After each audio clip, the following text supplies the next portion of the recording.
안녕하십니까. 세상 읽어주는 남자 이상훈입니다. 오늘은 ARM에 대해서 말씀드리겠습니다.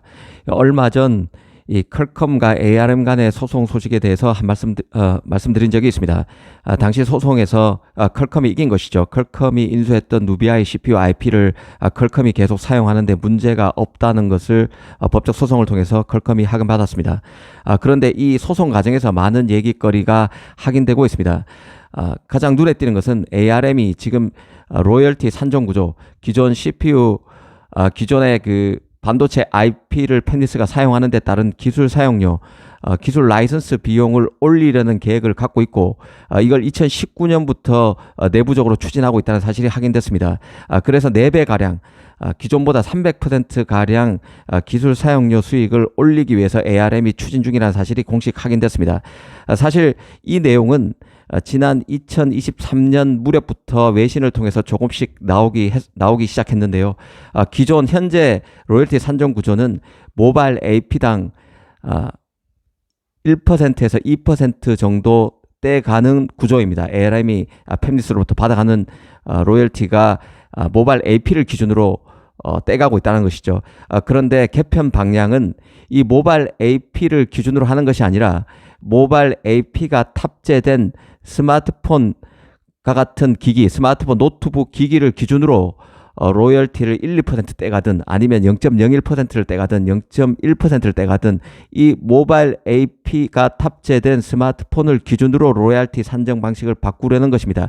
이렇게 되면 사실 0.01%만 떼가도 기존 로열티보다 훨씬 더 많은 수익을 ARM이 가져가게 됩니다. 당연한 것이죠. 모바일 AP의 개당 가격이 몇십 달러라면 스마트폰 같은 경우는 하나로 100만 원이 넘는 것도 수두룩합니다. 200만 원까지 넘는 것도 많은 것이죠. 기본 평균 판매 단가가 수십만 원에서 100만 원 가까이 가기 때문에 로열티 수익도 많아질 수밖에 없습니다. 특히 문제가 되는 경우는 삼성 같은 경우인데요. 애플만 해도 ARM에 지불하는 기술 사용료는 크게 변하지 않을 가능성이 있습니다. CPU 설계를 라이선스 하는 것이 아니라 명령어 세트만 빌려서 직접 CPU를 설계하는 기업이 바로 애플이기 때문입니다.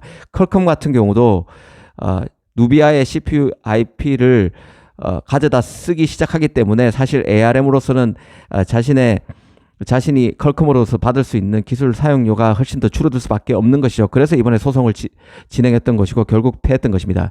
애플 AP 같은 경우는 몬순과 미스트랄 코어를 사용하고 있기 때문에 ARM이 IP 사용료를 올려도 타격이 크지 않을 가능성이 큽니다. 삼성이 더 타격이 클 수밖에 없다는 뜻입니다. 삼성 같은 경우는 CPU IP 같은 경우를 자체적으로 만들려다가 결국 포기했었죠. 그런 부분에 여파가 그 ARM이 욕심을 내면서 다시 커질 수 있는 상황이 됐습니다. 또 퀄컴과 그 ARM 간 소송에서 또 발견된 게 있는데요. 바로 ARM이 직접 칩을 칩을 설계하는 방안을 고민 중이라는 것이 공식적으로 확인됐습니다. 이 얘기도 사실은 계속 나왔던 얘기긴 합니다. 조금씩 흘러나왔던 얘기인데요. ARM이 자체 칩을 만든다는 얘기는 엄밀하게 보면 자신의 현재 비즈니스인 반도체 IP를 공평무사하게 팹리스에 제공하는 본업을 망각한 조치라고 볼 수 있습니다. ARM이 자체 AI 칩을 만든다는 얘기는 GPU 최강자 엔비디아, AMD는 물론 인텔, 삼성, 애플 등과 경쟁자가 되겠다는 뜻과도 같습니다. 한편에서는 이런 기업의 반도체 IP를 제공하고 있는 ARM이 칩을 직접 만들어서 돈을 챙기겠다는 것이기 때문에 ARM의 본업에도 위배가 되고 경쟁자를 파트너를 경쟁자로 돌릴 수 있는 구조가 되는 것이죠.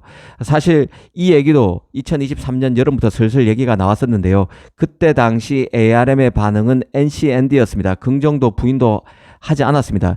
그런데 이번 ARM과 퀄컴과의 소송을 통해서 공식적으로 확인된 것이기 때문에 앞으로 반도체 시장에 파장이 예상됩니다. 사실 그 엔비디아도 ARM을 인수하려고 했다가 실패한 적이 있는데요. 당시에도 이 시도가 실패됐던 것들은 그 내면에는 그 ARM이 결국 엔비디아의 손아귀에 들어가게 되면 엔비디아 칩을 가장 좋은 성능 좋은 칩으로 만들기 위한 IP 연구 쪽으로 ARM의 연구 방향이 틀어질 수밖에 없다는 게 가장 큰 이유였습니다. 결정적으로는 중국 당국이 이 엔비디아의 ARM 인수권에 비토한 게 결정적 이유였지만 모든 반도체 기업이 엔비디아가 ARM을 인수하는 데 반대했던 것은 결국 ARM이 모든 팹리스가 사용할 수 있는 반도체 IP를 개발하는 데 치중하는 게 아니라 엔비디아를 위한 엔비디아 칩의 성능을 높이는데 자신의 연구 역량을 쏟을 수밖에 없다는데 문제의식을 갖고 있었기 때문에 결국 안 됐던 것인데요. 엔비디아가 그랬던 역사를 알고 있는 ARM이 이번에는 자체 칩을 내놓으려고 고민 중이라는 얘기가 나오고 있으니 어이가 없는 것입니다. 사실 이건 소프트뱅크의 뜻이라고도 볼 수 있는데요. 손정희가 AI 시장에서 강자가 되기 위해서 IP 제공업체인 ARM의 무리한 역할을 맡겼다고 볼 수도 있는 대목입니다. 사실 그 소프트뱅크가 ARM을 인수할 수 있었던 것도 소프트뱅크가 반도체 기업이 아니기 때문이었습니다. 그래서 ARM의 독립적인 경영이 가능할 것으로 봤고 ARM의 결정도 반도체 기업의 유불리를 만들지 않을 것이라는 믿음이 있었기 때문에 손정희의 ARM 인수가 가능했습니다. 물론 당시에는 이 반도체를 둘러싼 미중 갈등이 지금처럼 노골화되기 전이었기 때문에 소프트뱅크의 ARM 인수가 가능했다는 게 개인적인 판단입니다. 요즘 같은 분위기면 소프트뱅크의 ARM 인수는 애시당초 가능하지도 않았을 것으로 봅니다. 어찌됐든 ARM이 기존 로열티 산정 구조를 바꿔서 수익을 기존보다 300% 늘리려고 한다는 점, 그리고 자체 AI 칩을 만들려고 한다는 점 등이 모두 확인됐습니다. 앞으로 반도체 시장에 큰 영향이 있을 것으로 봅니다. 이런 것들이 어떻게 진행될지 잘 살펴봐야 한다는 생각입니다. 감사합니다.